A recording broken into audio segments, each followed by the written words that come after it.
అది కరెక్ట్‌గా రాలేదని మళ్ళీ ఆపు చేయవలసి వచ్చిందండి. స్క్రీన్ కరెక్ట్‌గా రాలేదు. ఓకే. ఇప్పుడు ఎవరైనా మొదలెడతారా? వసంత గారే మొదలెట్టండి. మా సబ్జెక్ట్స్ తెలీదు నాకు. ఇవాళ రమణ భాషణములు ఇంగ్లీష్‌లోనండి. ఎందుకంటే ఆ పుస్తకము చిరిగిపోతోంది. దానివల్ల నేను ఇంగ్లీష్ నుంచి తెలుగులోకి చెప్తాను. రమణ భాషణం. Topic question number చెప్తానుండండి.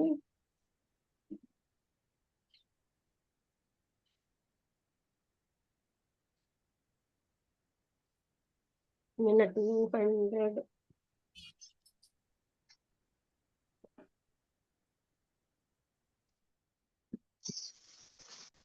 ఇవాళ అన్నీ లేట్ అవుతాయి.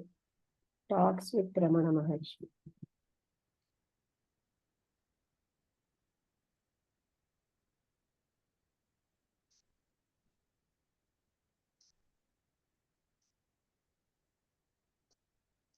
టూ 220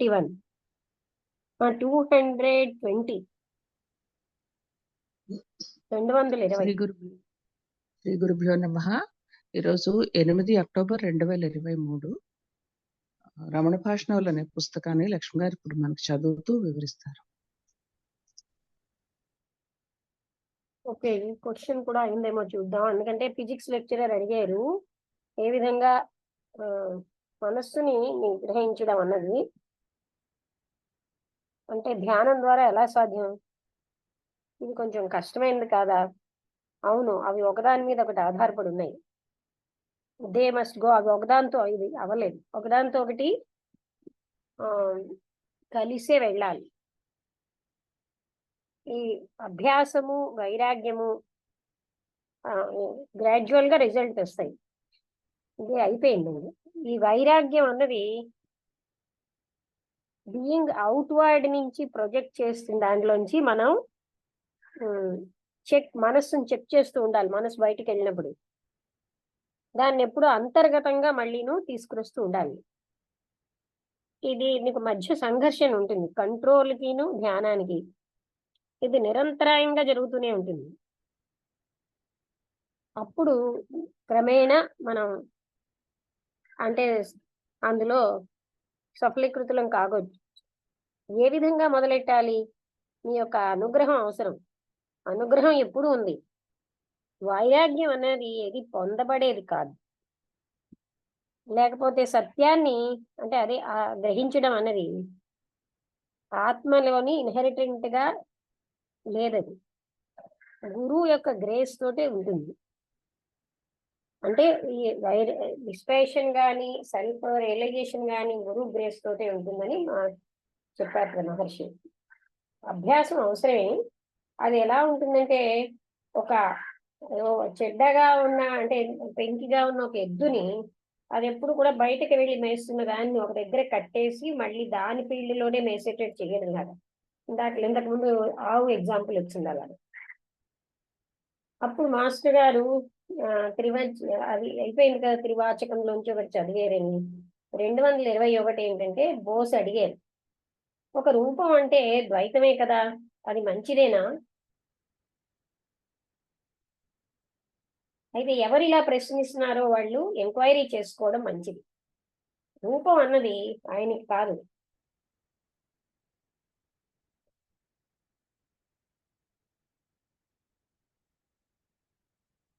వెళ్ళిపోతుంది కంప్యూటర్లో వచ్చినది.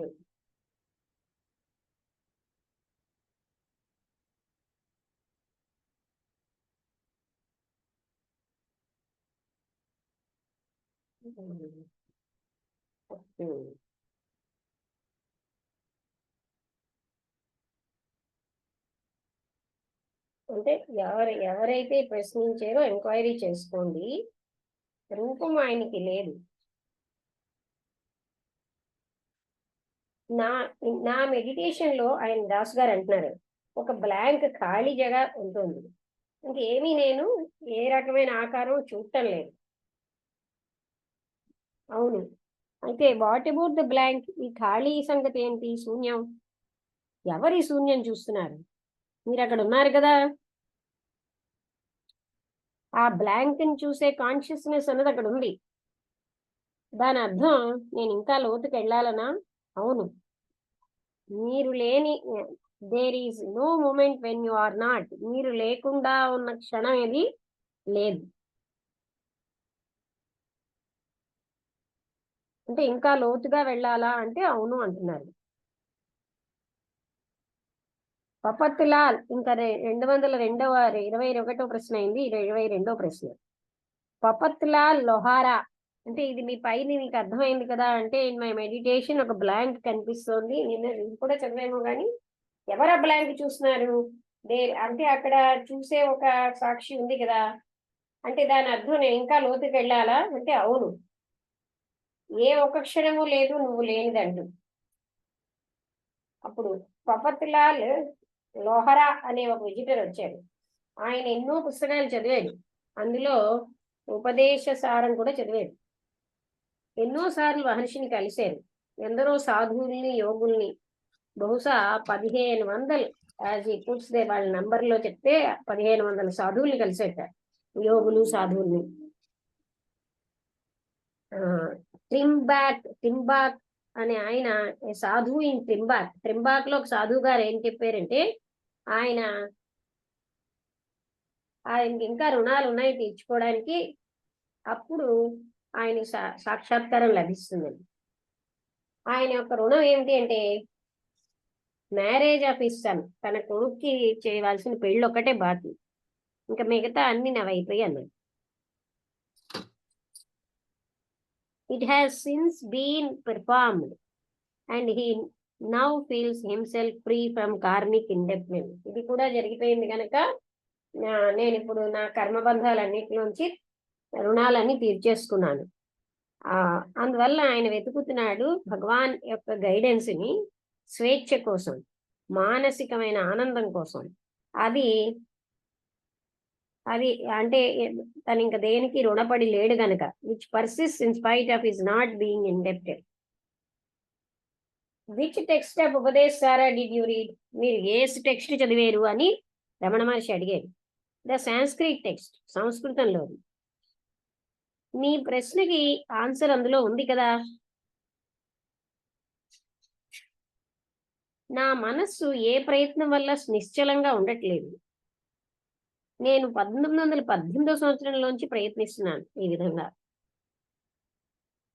అప్పుడు మాస్టర్ రమణ మహర్షి గారు ఉపదేశారంలోంచి చెప్పారట, merging the mind in to the heart certainly comprises meritorious duty. అంటే మనస్సుని హృదయంలోని కలిపేయడం, విలీనం చేయడం అన్నదే చాలా గొప్ప కర్మ. మనం పుణ్యకర్మ అంటామే. భక్తి, యోగా అండ్ సుప్రీం విజ్డమ్, అదే భక్తి, అదే యోగా, అదే అనంతమైన జ్ఞానం. అది ఈ ఒక ముక్కలో చెప్పాలంటే అదే సత్యం, అదే ఉంది, హోల్ ట్రూత్ అందులోనే అని చెప్పారు. అయితే నేను ఆనందం కోసం ఈ వెతుకులాట ఇది తృప్తినివ్వట్లేదు. నా మనస్సు నేను స్థిరంగా ఉంచలేకపోతున్నాను అన్నారు ఆయన. మాస్టర్ గారు కోట్ చేశారు మళ్ళీ అదే పుస్తకంలోంచి, continuous search for what the mind is, it is results in its disappearance. అసలు ఈ మనస్సు ఏమిటి అని దాన్ని నిరంతరంగా మనం వెతుకుతూ ఉంటే అది అదృశ్యం అయిపోతుంది. అదే స్ట్రైట్ పాత్ అన్నారు. అక్కడ మనస్సుని ఎలాగ మరి వెతకడం అని అడిగారు. అప్పుడు మహర్షి అన్నారు, మైండ్ అన్నది ఓన్లీ ఆలోచనల యొక్క సమూహమే. ఈ ఆలోచనలు వాటి యొక్క మూలం నేను అన్న ఆలోచనతో ఉంటాయి. ఆయన ఇంకా ఏం చెప్పారంటే, ఎవరైనా సరే పరిశోధించారంటే ఐ థాట్ యొక్క మూలాన్ని, అప్పుడు ఈగో అనేది నశించిపోతుంది, అహం. అదే నిజమైనటువంటి పరిశోధన. నిజమైన నేను అన్నది అప్పుడు మనకి దానంతటదే ప్రకాశిస్తుంది. నా నుంచే ఈ ఐ థాట్ అనేది వస్తుంది, కానీ నాకు ఆ సెల్ఫ్ ఏమిటో తెలియట్లేదు. అంటే మహర్షి అన్నారు, ఇవన్నీ కూడా మానసికమైన ఉద్దేశాలే. మీరిప్పుడు మిమ్మల్ని మీరు ఒక రాంగ్ ఐ తోటి ఐడెంటిఫై చేసుకుంటున్నారు. అదే ఐ థాట్, నేను అన్న ఆలోచన. ఈ నేనన్న ఆలోచన పైకొచ్చి మునిగిపోతూ ఉంటుంది. నిజమైనటువంటి గుర్తింపు ఉన్న నేనన్నది అది రెండింటికి అతీతమైంది. అందుకనే మీలో ఒక బ్రేక్ అన్నది ఉండదు అక్కడ. మీరు ఎప్పుడైతే ఎవరైతే నిద్రిస్తున్నారో అప్పుడు కూడా మీరు అంటే ఎరుకగానే ఉన్నారు. మీ యొక్క గాఢ నిద్రలో అక్కడ సంతోషం లేని స్థితి లేదు. అక్కడ it exist now, whereas it exist now. ఇక్కడ మాత్రమే ఉంది. అంటే అన్హ్యాపీనెస్ అనేది మీ గాఢ నిద్రలో లేదు, ఇక్కడే ఉంది.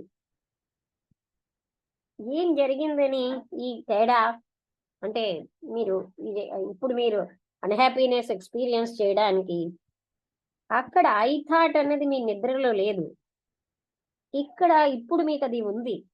ఈ ఐ అన్నది ఉన్నట్టుగా ఉంటుంది. అసత్యమైన ఐ అన్నది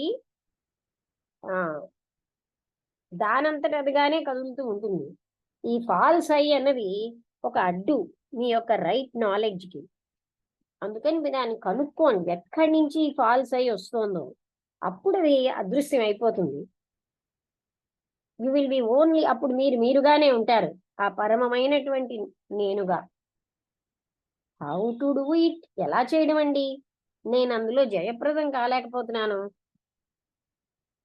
ఐ థాట్ యొక్క మూలాన్ని వెతకండి మహర్షి అంటున్నారు.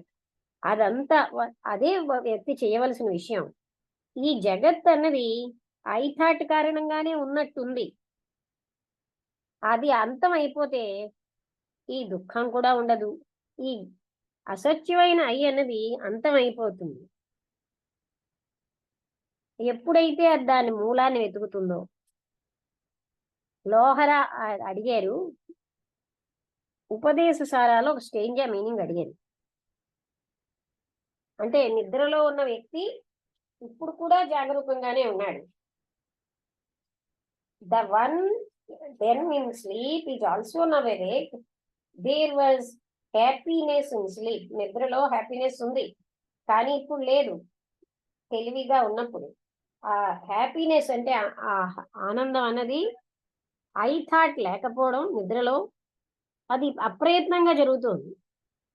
అందుకని లక్ష్యం అన్నది ఇప్పుడు ఆ స్థితిని కూడా తెచ్చుకోవడమే. దానికి ప్రయత్నం అవసరం అంటూ ఇక్కడ ఒక టేబుల్లో ఇచ్చారు. నిద్రలో అప్రయత్నంగా ఎఫర్ట్లెస్ గా హ్యాపీనెస్ ఉంటుంది. జాగరూక అవస్థలో హ్యాపీనెస్ లేదు. నిద్రావస్థలో అంటే జాగరూక అవస్థలో నిద్రను తెచ్చుకుంటున్నాం. Bring about sleep even in the waking state, and that is realisation. అదే తెలుసుకోవడం. ఎఫర్ట్ అన్నది ఐ థాట్ ని అంతం చేయడమే మనం చేయాల్సిన ప్రయత్నం. ఐ అన్నదాన్ని తెచ్చుకోవాల్సిన పరిస్థితి లేదు. ఐ థాట్ అంతమైతే అక్కడ ఆ నేను అన్నది ప్రకాశిస్తుంది. ఎందుకంటే ఆ రెండవది శాశ్వతమైంది, దానికి ఏ ప్రయత్నం కానీ అక్కర్లేదు. అంటే మన ప్రయత్నం అంతా ఐ థాట్ పోగొట్టడానికి. అందుకే నిద్రలో ఐ థాట్ అనేది లేదు, వేక్ఫుల్ స్టేట్ లో ఐ థాట్ ఉంది. అంటే నేను అన్న ఆలోచన, ఈ నేను అన్న ఆలోచన పోగొట్టుకోవడమే మనం చేయాల్సిన ప్రయత్నం అని ఒక టేబుల్ లాగా ఇచ్చారు.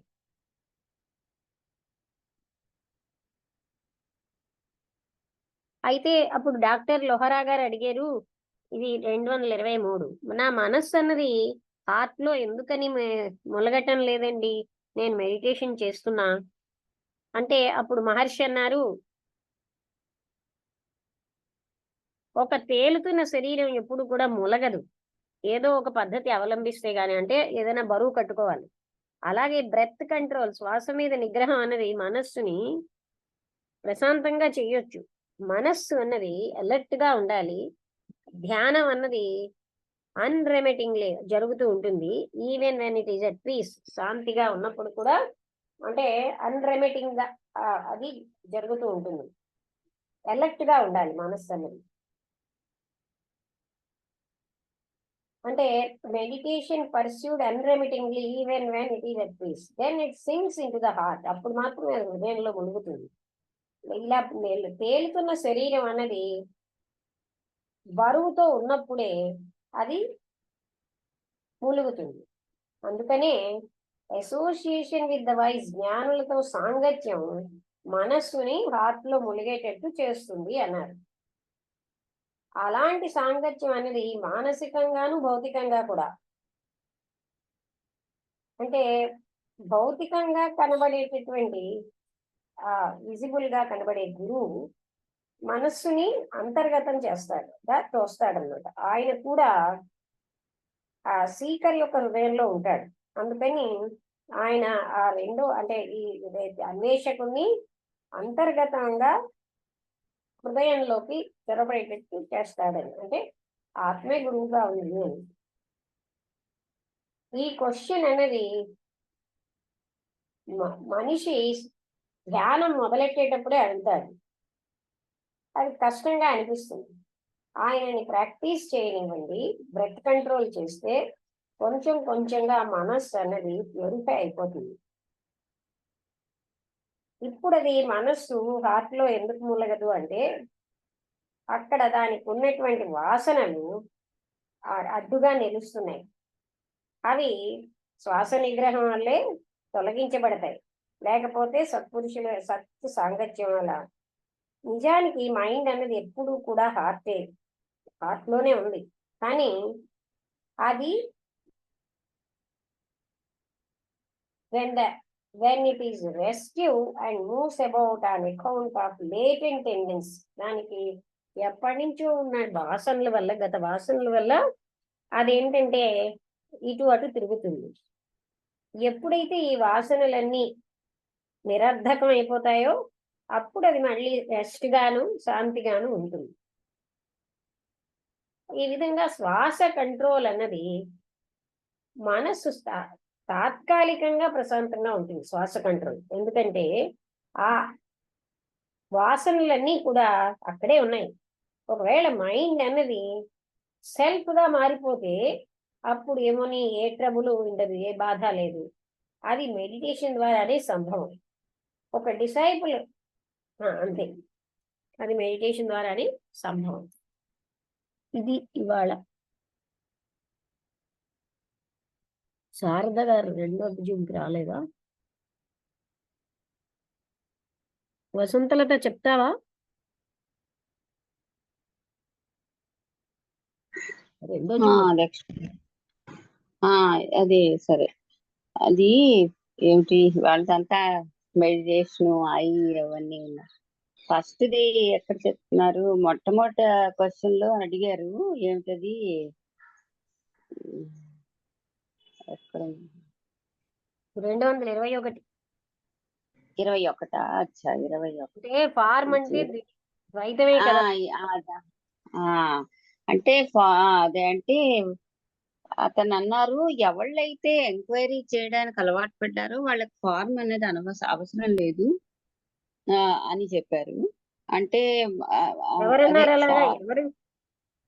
అంటే వన్ హూ క్వశ్చన్ ఎవరో బోస్ అనే అతను ఫార్మ్ అంటే రూపం అంటే డ్యూయాలిటీయే కదా, ద్వైతమే కదా. రూపాన్ని అదే అది మంచిదేనా అని అడిగితే అప్పుడు మహర్షి అన్నాడు, అంటే one who questions like that had better adapt the path of, అంటే నీకు అన్నారు కానీ ఆ ఫార్మ్ మంచిది కాదని లేదు. ఫార్మ్ మంచిదే కాదని కాదు.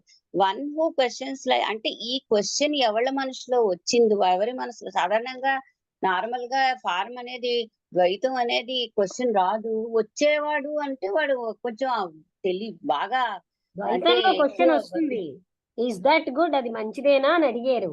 అప్పుడు ఆయన అలా ఈ క్వశ్చన్ ఎవరు అడుగుతున్నారో ఎంక్వైరీ చేయమన్నారు.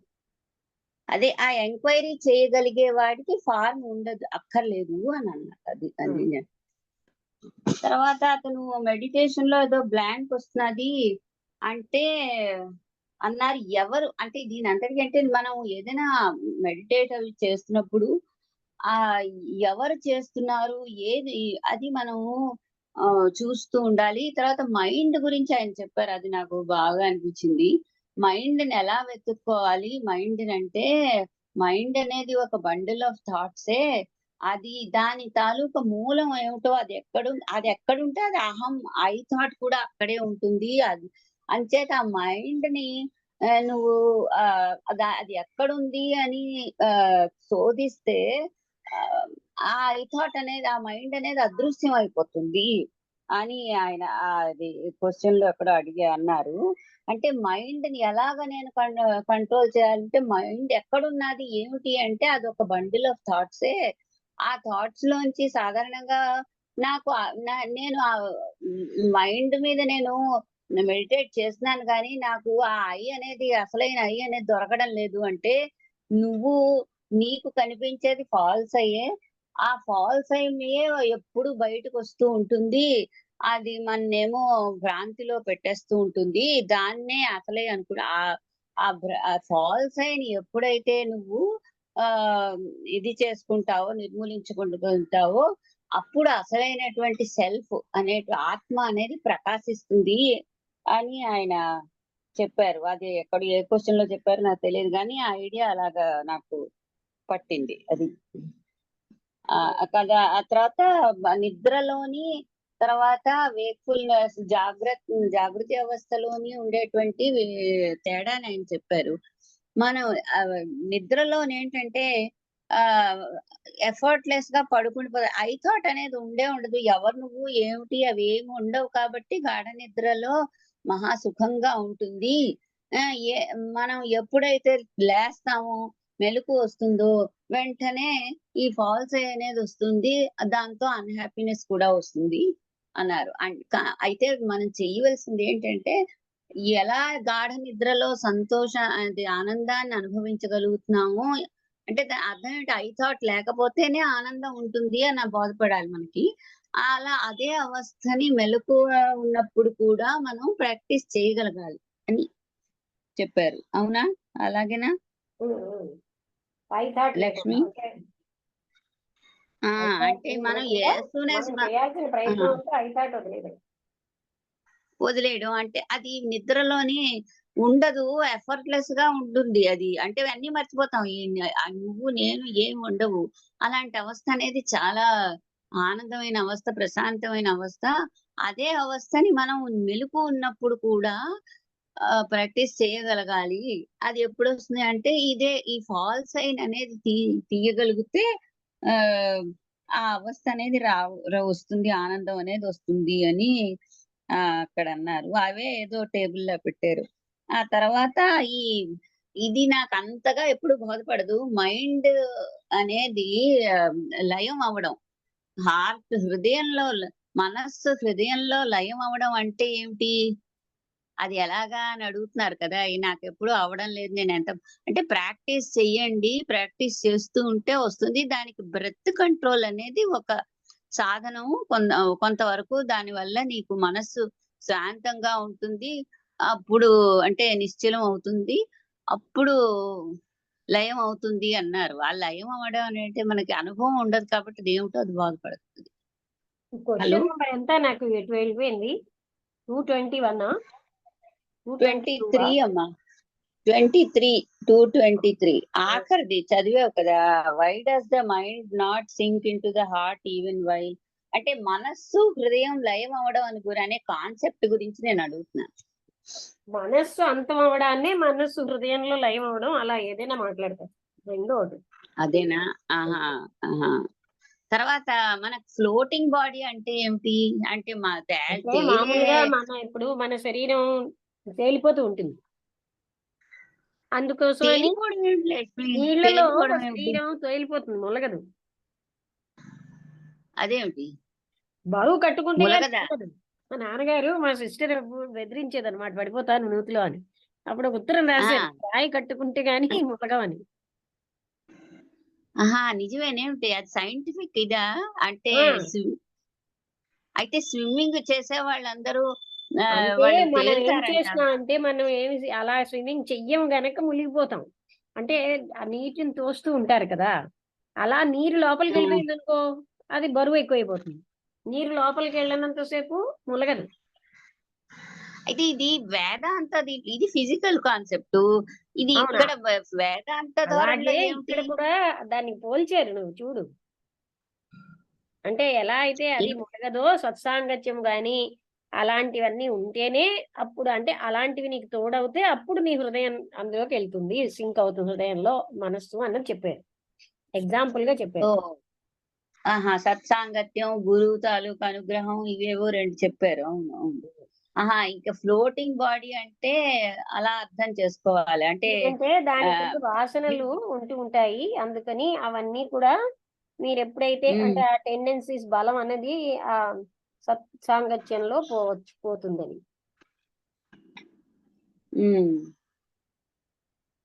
అదే గాని ఆత్మతత్వంలో అంటే ఇప్పుడు ఎవరైనా శ్వాస మీద ధ్యాసతో మనస్సుని నిశ్చలం చేస్తే అది శాశ్వతంగా అవ్వదు, ఆత్మతత్వంలోకి వెళ్తే మాత్రం శాశ్వతంగా నిశ్చలం అవుతుందని చెప్పారు. అంటే ఆ టెక్నిక్ వల్ల ఎక్కువగా అవ్వదని. అంటే ఈ టేబులర్ ఫామ్ లో అదే చెప్పారు, నిద్రలో ఏ టెక్నిక్ వల్ల అవదన్నా? ఏ శ్వాస టెక్నిక్ మీద వల్ల? ధ్యాస పెట్టి మన మనస్సును నిశ్చలం చేస్తే అది తాత్కాలికంగా అవుతుంది. అవును, అందరూ అదే అదే అంటారు. అవును. ఆత్మతత్వంలో అయితే అది శాశ్వతంగా నిశ్చలం అవుతుంది అని చెప్పారు. అలాగే ఇక్కడ టేబుల్ ఇచ్చారు కదా, ఎఫర్ట్లెస్ గా అవును, నిద్రలో మనం ప్రయత్నం లేకుండా ఆనందం పొందుతాం, ఐ థాటే ఉండదు. అవును, జాగరూక అవును. అవస్థలో హ్యాపీనెస్ లేదు, ఐ థాట్ ఉంటుంది, నేను అన్నది ఉంటేనే ఆనందం లేదు. అది అది అవును, అది అందుకే అది అది చాలా నేను అంతం ముఖ్యమైన అవుతేనే విషయం. అంత ఆనందం ఉంటుంది అక్కడ. ఆ నేను మనసు నిర్మిస్తోందని మనం తెలుసుకోవాలి. అయితే దానికి మూలం కోసం వెళ్ళడం అంటే దాని అంటే మనం బాగా ఇది అంటే చేయాలి. ఇప్పుడు ఆయన ఏం చెప్పారంటే అప్పట్లో మూలం అలా చూడు చూడు చూడు అంటే అప్పటి వరకు ఆ మనస్సు యొక్క అంతం అయిపోతుంది అనమాట మూలానికి వెళ్తే. అది టెక్నిక్ అక్కడ. అదే అదే అదే కృష్ణమూర్తి గారు కూడా అదే అబ్జర్వేషన్ అని అంటారు. అవునా? థాట్స్ అదే అక్కడ సామ్యం. అప్పుడు అది ఉండదు, డిజాల్వ్ అయిపోతుంది అని అక్కడ మనం దీంట్లో కూడా ఇవాళ అదే కదా చెప్పారు. నేను ధ్యానం చేసినా ఇలా అవటం లేదు అని అంటే అప్పుడు అతను చెప్పారనమాట, అవును వాసన బలం ఉంటుందని. తాత్కాలికంగా బ్రెత్ కంట్రోల్ వల్ల అది అంటే శాంతి పొందుతుంది గాని అక్కడ వాసనలు పోతాయి. మనస్సు ఎప్పుడైతే ఆత్మలో ఉంటుందో అప్పుడు మాత్రం అది ఏ ట్రబుల్ ఉండదు. అది ధ్యానంలో. అంటే ఇక్కడ ధ్యానము అంటే నేను లేని స్థితికి వెళ్ళడమే, అది కృష్ణమూర్తి గారు అదే చెప్తున్నారు. ఇక్కడ ఏంటంటే మనకి ఆ టెండెన్సీస్ అన్ని ఆత్మలో ఉన్నప్పుడే కట్ అయిపోతాయి, ఆత్మతత్వం పొందేక. అది అంతవరకే చెప్పగలరు, అది ఎవరికి వారు చేయాల్సింది. అదే వచ్చింది, అంతకంటే ఎవరు చెప్పలేరు, అది మాటల్లో ఎలా చెప్పగలరు, అంతవరకే చెప్తారు ఎవరైనా కదా. అవును, అవును, అవును. అర్థం చేసుకోవడానికి ప్రయత్నించాలి. ఇంకా అంతకంటే ఎలాగా, ఎవరి మనస్సుని వాళ్లే చూసుకోవాలి, ఏ టెక్నిక్ తో అది బాగా అవుతుంది అని. ఇంకొకరి టెక్నిక్ మనకి అప్లై అవ్వదు. కానీ ఒకటి మాత్రం నిజం, మనసు అక్కర్లేని విషయాలన్నిటి గురించి ఆలోచిస్తూ ఉంటుంది ఎప్పుడు. అది వాసనలు ఉన్న వాళ్ళకి అస్తమానం బయటకు వెళ్ళిపోతుంది. అంటే వాసన బలం బట్టి వాళ్ళ వాసనలు ప్రాపంచిక మోజులు అవి ఎక్కువగా ఉండిపోయి చనిపోయారు అనుకో, వాళ్ళకి నెక్స్ట్ బర్త్ లో కూడా వాటి మీదే ఉంటుంది. అంటే నేననేది ఏంటంటే వాసనలే అంటే ఏదో కోరికలే కాకుండా నీ ఇవాళ ఏమైంది, రేపు ఏమైంది, ఇక్కడ ఏంటంటే చూడు, నువ్వు లాస్ట్ బర్త్ లో ఎక్కువ ఇలాంటి అంటే ఆత్మతత్వం కోసం ఉండి చనిపోతున్నావు అనుకో, అప్పుడు నెక్స్ట్ బర్త్ స్టార్టింగ్ నుంచే అలా వస్తుంది. కొంచెం బయటకి వాటి మీదనే మోహం ఎక్కువగా ఉండి చనిపోయిన వాళ్ళు మళ్ళీ నెక్స్ట్ బర్త్ లో వాటితోటే వస్తారు. ఎందుకదే అందరికీ ఎందుకు అంటే ఎక్కువ మంది అలాగే ఉంటారు కదా, ఎవరో కొద్ది మంది మాత్రమే ఆత్మతత్వం వైపు వెళ్తున్నారు. అసలు ఆ అసలు ఉందనే ఎవరికి అక్కర్లే. అందుకోసం మనసు ఎప్పుడు బయట వాటికి వెళ్ళడానికి వెళ్లే వాళ్ళు ఎక్కువగా ఉంటారు. ఎందుకు నేననేది ఏంటంటే లక్ష్మి, నేననేది ఏంటంటే ఇప్పుడు నా తాలూకా ఎక్స్పీరియన్స్ గురించి చెప్తున్నాను. ఇప్పుడు మన మనసు ఈవెన్ రాత్రి పడుకునేంత వరకు కూడా అనకండి, నేను అనమని ఒక అమ్మాయి క్వశ్చన్ అడిగితే. సరే, నేను అదే పడుకున్నప్పుడు రాత్రి అక్కర్లేకుండా ఇవాళ ఏమైంది, రేపు ఏమైంది, వీళ్ళ గురించి వాళ్ళ గురించి ఏవో ఆలోచనలు వస్తూ ఉంటాయి, కోరికలు కావు, కానీ ఆ కంటిన్యూస్ గా ఆలోచిస్తూ ఉంటుంది. ఎందుకు, ఏమిటి కారణం? అవి మనసు ఇంప్రెషన్స్ ఉండిపోయాయి అన్నమాట, మనకి వేటి మీద ఉంటే అవే కొంచెం మనలో రిపీటెడ్ గా జరుగుతాయి. మరి అదే కదా, అదే మనసు తాలూకు కదలికలనే కదా. అంటే ఆలోచించాలి. అవి మన మీద కొంచెం కోరికలు హత్తుకున్నవే కదా మనం మనసు ఆలోచిస్తుంది దానికి హత్తుకున్నది ఆ, ఎందుకండి అని చూస్తే అక్కడి నుంచి పోతుంది అది. ఓ ఎందుకు అది హత్తుకుంటుంది ఉమ్, కదా, అంత అవును. ఇంపార్టెన్స్ ఎందుకు ఉమ్, అని. ఉమ్, అలా మూలానికి వెళ్తే అసలు ఏంటి అవుట్ సైడ్ వాటి అన్నిటితోటి ఎక్కడో బంధం పెట్టేసుకుంటున్నాం అనమాట. ఉమ్, అవును. అవి ఎక్కువ వెయిట్ ఇవ్వడం బట్టి కదా వాటి కోసం ఎక్కువ ఆలోచనలు వస్తాయి. అవును. అవును. అప్పుడు మనం కరెక్ట్. ఎందుకు ఇంత వెయిట్ ఇవ్వడం అని అలా ఆలోచిస్తే ఆటోమేటిక్ గా అలా రిపీటెడ్ గాను ఆ, మన మనసుకి వల్ల వాటి వస్తాయి. రిపీటెడ్ గా వాటిని కంటిన్యూ ఉమ్, చేయాలి. ఎవరికి వస్తాయో వాళ్ళు అనమాట. వాసనలే అదే. వాటికి కారణం. అంటే ఉమ్, గతంలో ఉన్నటువంటి ఇంపాక్ట్స్ ఇప్పుడు ఈ విధంగా. ఉమ్, కరెక్ట్. ఓకే లక్ష్మి, ఓకే, సరే. ఓకే.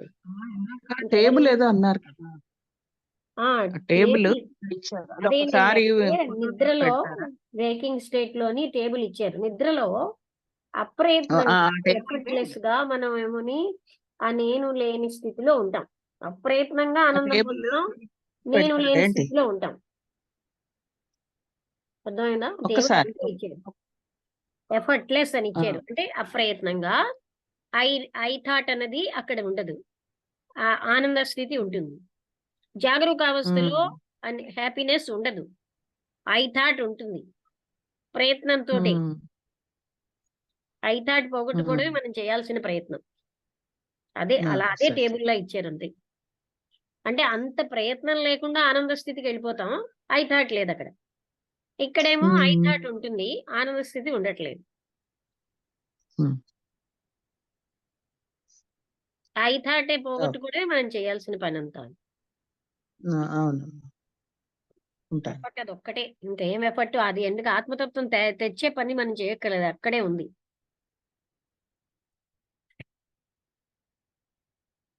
ఇంకా సుధా గారు ఏమైనా చెప్తారా? మీకు అర్థమైంది? ఉమ్, నమస్తే అండి. నిన్న రాలేకపోయానండి, నిన్న కొంచెం అదే ఒంట్లో ఏమి బాగాలేదు. రాలేదని అనుకుంటున్నాను. ఆ, నిన్న కొంచెం ఒంట్లో బాగాలేదు, అందుకని రాలేదు. ఓకే. అది ఈ ఉపదేశ సారం ఉంది చూసారా, అది మనస్సుని హృదయంలో ఎలా లీనం చేసుకోవాలి అంటూ ఆయన చెప్పారు కదా. ఆ. అది అది మనకి యోగం అనంతం, ఆ యోగం అంటే వల్లనే ఇప్పుడు అదొక ఒక పాయింట్ పుణ్యకర్మ. అండి సుధా గారు. మనస్సుని శుద్ధ ఉమ్, మనస్సు చేసుకోవడం అని, మనస్సుని హృదయంలో లయం చేయడం, మనస్సు లేకుండా అవడం ఇవన్నీ ఒకటేనండి. ఉమ్, ఉమ్, ఉమ్, ఉమ్. అదే మన ఆలోచన సముదాయమే అది. హ్యాపీనెస్ గా ఉండాలంటే మంచి అంటే గాఢ నిద్రలో ఎప్పుడు అయితే. అప్పుడు ఇంటెలిజెన్స్, హార్ట్ ఉమ్, ఇంటెలిజెన్స్ అంటాం. ఆ టైంలో అంటే ఆ హృదయంలోంచి వర్క్ చేస్తుంది అంత. ఉమ్, ఉమ్. అదే అప్పుడు అప్రయత్నంగా మనం హ్యాపీగా ఉంటామని. అదే సత్సాంగత్యం వల్లే మనకి ఇలాంటివన్నీ, ధ్యానం అవన్నీ కూడాను మెల్లిగా అవన్నీ రావాలి. అవి సత్సాంగత్యం వల్ల వస్తాయి. ఆ బ్రీత్ కంట్రోల్ లో ఉండాలి అని అంటే కనుక అవి ఆ మనం కొంచెం స్లోగా ప్రాక్టీస్ చెప్పండి, చేస్తేనే అందరూ వస్తాయి. ఫాలో అవ్వాలి. ఈ ధ్యానం అనేది మనం మెల్లింగా చేసుకోవాలి. ఇవన్నీ ఆ వాసనలు అవన్నీ పోగొట్టుకోవాలంటే అవన్నీ మన ప్రాక్టీస్ వల్లనే వస్తూ ఉంటాయి కదా అవన్నీ. ఉమ్, వాసనలు పోగొట్టుకోవడం మనం అవి అన్ని పోగొట్టడం, అవి ప్రాక్టీస్ చేసుకోవాలి కదా మన మనస్సుని ఆ సత్సాంగత్యం విధంగా. అనేది ఉంటే సులువుగా ఆ, అయిపోతుంది. సులభంగా అయిపోతుంది అనేది సత్సాంగత్యం వలన. మైండ్ అనేదేమో బండిల్ ఆఫ్ థాట్, అవి పోగొట్టుకోవాలి. ఆ మైండ్ బండిల్ ఆఫ్ థాట్స్ ని పోగొట్టుకుంటేనే అప్పుడు మనం ఈ జాగ్రత్త అవస్థలో అయితే అవన్నీ ఎక్కువ జరుగుతూనే ఉంటాయి. అదే నిద్రావస్థలో కనుక అయ్యేట్టయితే అవన్నీ మనం పోగొట్టుకుని కొంచెం అంటే హ్యాపీగా అంతా ఉంటాం. ఆ నేనన్న థాట్ వదిలేసుకుంటే మిగతా అన్ని ఉమ్, డిసపియర్ అయిపోతాయి. ఆ నేనన్న థాట్ యొక్క ఆధారంతో మిగతా అన్ని ఉంటాయి. ఉమ్. అది దాంట్లోంచి బయటికి రావాలి. ఉమ్. అది నేననే దాంట్లోంచి బయటికి రావాలి అని అంటే కనుక ఈ మనకుండే ఈ ఈగోని పోగొట్టుకోవాలి కదా ముందర ఫస్ట్. మన ఈ ఆలోచనలలోకి మనలో నా ఈగోని పోగొట్టుకుంటే కొంచెం ఆ నేను అనేది ఇదవుతుంది, కొంచెం తగ్గుతుంది అలా. అహంకరణ నాశనం అంటూ ఉంటారు కదా రిపీటెడ్ గా. ఉమ్, ఉమ్, ఉమ్. ఇవన్నీ దీంట్లోనే ఉంటాయి. మనం చేసుకునే దాంట్లోనే మనం వాటిని ప్రాక్టీస్ చేసుకుంటూ ఏవైనా వస్తుంటే, ఆలోచనలు వస్తుంటే అవి కొంచెం పక్కకి నెట్టేసేసి ఆ విధంగా కనుక ఉంటే మటుకు, ఇప్పుడు ఆవిడ అన్నారు చూసారా వసంతలత, రాత్రి పడుకునే బోల్డ్ ఆలోచనలు వస్తాయని. ఉమ్. అవి అది అది పోగొట్టుకోవాలండి. నాకైతే మటుకోండి హాయిగా పడుకుంటాండి. నాకేమి రావు ఆలోచనలు. నాకు అదే అనిపిస్తుంటుంది మీరందరూ ఇలా చెప్తుంటే, నాకు ఎందుకు ఇలా ఉండవు, నేను ఎందుకు వేరేగా ఉన్నాను, అందరిలా ఎందుకు లేను అని ఎందుకు ఆలోచిస్తుంటా. అలా ఆలోచించకండి. ఆ కంపారిజన్ వేస్ట్. అలా అందరిలాగా ఉమ్, అంటే అందరూ ఎలా ఉన్నారో మీకు తెలుసండి. వీళ్ళు మనము అంటారు. ఆ మనము అంటే ఉమ్. అందరూ అలా ఉన్నారు అనుకుంటారు. అదే కొంత చెప్తూ ఉంటారు అందుకే కదండి, అందరూ వింటూ ఆధ్యాత్మికతలో ఉంటారు. నేను అనే మాట్లాడడం మంచిది. ఎందుకంటే ఎవరి అనుభూతి వారికే ఉంటుంది. అందరూ అలా ఉన్నట్టు ఫీల్ అవుతారు వీళ్ళు. ఉమ్. అంటే నేను ఎలా ఉన్నానో ఉమ్. ప్రజలందరూ అలాగే ఉన్నారనిపిస్తుంది అనమాట. అది అలా లేనండి. నేను అదే అందరికి కొంచెం వ్యతిరేకంగా ఉంటాను నేను. నాకు అదే ఆశ్చర్యం వేస్తూ ఉంటుంది. ఏంటి నేను నేను కాదు, కొంచెం మీరు వ్యతిరేకంగా అబ్జర్వ్ చేయండి ఉన్నాను. మనస్సు యొక్క ఆలోచన తీరుల్లో ఏ ఉమ్, అది మీ వాసనలు బట్టి మీకు ఉంటుంది, వాళ్ళ వాసనలు బట్టి వాళ్ళకు ఉంటుంది. అదే కదా ఉమ్, ఇందాక నేను చెప్పింది, అందరికీ ఒకలా ఉండాలని లేదు. ఉమ్. అదే అదే అండి. అదే ఉండాలి. ఇప్పుడు అదే మీరాబాయి అలాంటి చిన్నప్పుడే ఆలోచనలు. భక్తిలోకి ఎందుకు వెళ్ళింది ఆవిడ? ఆవిడ ఆ వాసన బలం అలా ఉంది. ఉమ్. అందుకని అందరూ ఒకలా రాత్రి ఉండాలి పడుకుంటే అని ఎందుకు అనుకోవాలి? వై షుడ్ వి కంపారిజనే దుఃఖానికి కారణం. ఉమ్, ఇంకోలా ఎందుకు ఉండాలి ఉమ్. అసలు మనం? మీరు ఇంకోలా ఎందుకు ఉండాలి? మీరు మీలా ఉంటారు. అదే రేపు పడుకునేటప్పుడు అనుకుంటాను, పొద్దునుంచి చేసినవన్నీ పనులన్నీ చేసేసాను, కృష్ణార్పణం, ఇంకా అయిపోయింది అని. అంతే, ఇంకా నాకు హాయిగా నిద్ర పట్టేస్తుంది. ఇంకా నాకు కలలు రావు, ఏమీ రావు. తెల్లారి 4 ఆటోమేటిక్ గా లేచేస్తాను అంతే. ఇంకా మళ్ళీ హ్యాపీ. ఇంకా నిన్నటి జరిగింది ఇంకా నాకు ఇంక గుర్తుండవు. ఇంకా హ్యాపీ అంతే, ఇంకా మామూలుగానే ఆ ఉంటాను. వదిలేయడమే కదా అదే ముఖ్యమైన విషయం. ఉమ్, అది ఇంకా అవి మనసులో పట్టుకుని పాకులాడటం, వీళ్ళు అలా అన్నారు, అలా మాట్లాడారు, అలా అవి కూడా నాకు ఇంకేం ఉండవు. వీళ్ళెవరో, నేనేమన్నా ఇది చేస్తే నన్ను ఎవరు వాళ్ళు, నా మాటకి సమాధానం వాళ్ళు ఇవ్వలేదు అనేది కూడా నేను ఆలోచించాను. వాళ్ళు ఇస్తే ఇస్తారు, లేకపోతే లేదు. నా భావం ఏదో నేను చెప్పేస్తాను, అంతవరకే నాకు. అంతే. అంతే. అది ఉమ్, అది నేను చెప్పాలనుకుంది ఏదో చెప్పాను. ఇంకా అవతల వాళ్ళు ఇస్తే ఎంత, ఇవ్వకపోతే ఎంత, నాది వాళ్ళకి వెళ్ళిందా లేదా అనేది ఉంటుంది. అంతేనండి. నాకు ఎందుకంటే అలా ఆలోచిస్తాను. ఎవరి యొక్క ఉమ్, దీన్ని బట్టినండి, వాసనలను బట్టే, గత వాసనలు ఉమ్, బట్టి ఇప్పుడు వాళ్ళకి ఆ అటాచ్మెంట్స్ ఉమ్, వస్తాయి. ఉమ్, ఇప్పుడు మీకు ఇంకొక దాంట్లో ఉండొచ్చు, ఇందులో ఉండకపోవచ్చు. ఉమ్, అందరికీ ఒక దాంట్లో మనం మిలిటరీ సోల్జర్స్ ఒకలా ఉమ్, ఎందుకుంటాం ఉమ్. కదా? నాకు ఉండేది ఏం పేరు ఉంటుందంటే, ఎవరైనా దేవుడి గురించి ఎక్కువ తలుచుకున్నారు అంటే, అరే వీళ్ళు కొంచెం ఎక్కువ భగవంతుడిని ఎక్కువ ధ్యానం చేస్తారు, నేను కొంచెం అంత ఎక్కువ ధ్యానం చేయటం లేదా ఏంటి, నాకెందుకు ఇలా అంటే అవి నేను ఉంటాయండి ఒకటి తప్ప. మీకు చెప్పనా, ఇది మనం మామూలుగా ఉమ్. మనుషులు కంపారిజన్ లో ఉంటారు. కంపారిజన్ ఎందుకు చేయడం? ఆ కంపారిజన్ వదిలేస్తేనే మనం ముందుకు వెళ్ళగలం. నాకు ఆ లేకపోతే కంపారిజన్ కూడా ఆహా ఉండదు. నేను చాలా మీద స్థితిలో ఉన్నానన్న అహం వచ్చేసి అడ్డేస్తుంది. అదేండి, నాకు ఆ కంపారిజన్ కూడా వాళ్ళు దేవుడి మీద ఏమేమి అది మీరు మాట్లాడారు, కంపేర్ ఏమేమి చేస్తున్నారు చేశారు కదా, అవి. ఇంకోళ్ళు ఇలా ఎందుకు ఉండట్లే వాళ్ళలా ఆ థాట్ తీసేస్తే హాయిగా ఉంటాం. అది నేను అన్నది. అంటే why do compare with others? వాళ్ళు అంటే వాళ్ళే, ఆ మీరు మీరే. కంపారిజన్ లో అన్ని విషయాల మీద ఉండదండి నాకు. అన్ని ఇప్పుడు మామూలు మన రోజు జరిగే నిత్య మాటల మీద అవునండి, అలా వాటి మీద. ఎంతమంది లేరు? ఏమంటారు? మీ చుట్టుపక్కల వాళ్ళు ఉమ్, లేకపోవచ్చు, ఎందరో ఉన్నారు కదా ఈ ప్రాపంచిక విషయాల్ని పట్టుకు వేలాడని వాళ్ళు. ఉమ్, అదే. వాళ్ళని మనం పెట్టుకోవాలి. ఉమ్, అదే అదే ఇంకా భగవంతుడి వేలాడే గురించి వాళ్ళతో పోల్చుకుంటే తెలుసుకోవాలని ఎలాగా? ఉంటుంది. అదే ఆ ఏమంటారు? దేవుడి గురించి, భగవంతుడి వాళ్ళు గురించి పాపం అప్పుడు వదులుచుకోలేక చదువుకోవాలి. అవన్నీ పట్టుకు వేలాడుతున్నారు. మీకు ఉన్నాయి కదా. అదే చెప్తాను, నాకు ఓన్లీ ఆ భగవంతుడి గురించేదండి, ఆ రాముల వారి అది గురించి కూడాను ఇంకా తెలుసుకోవాలి లోపలికి అంతే. చూసుకుంటే కొంచెం ఉంటాయి అక్కడ అక్కడ నా వాళ్ళు ఉమ్, అనేది కొంత కాబట్టి కొంత ఉంటుంది కదా. అది కూడా ఒకటి తగ్గుతుందండి. కదా, నా అవరోధమే. పిల్లలు అదే తింటుంటారు, నా పిల్లలు నన్ను తిడుతుంటారు, మా గురించి పట్టించుకోవేంటి అని. ఆ నువ్వేం ఆహా ఆలోచించవు అలా నా కాదు, పిల్లలు. పట్టించుకోకపోవడం కాదు. కొంత మీ లోపల మీకు అంటే ఇక్కడ ఆనెస్టీ చాలా అవసరం. వాళ్ళకి తెలిసేటట్టు ఉమ్. ఉండకపోవచ్చు. అవునా? ఏమోనండి, నేను అమ్మ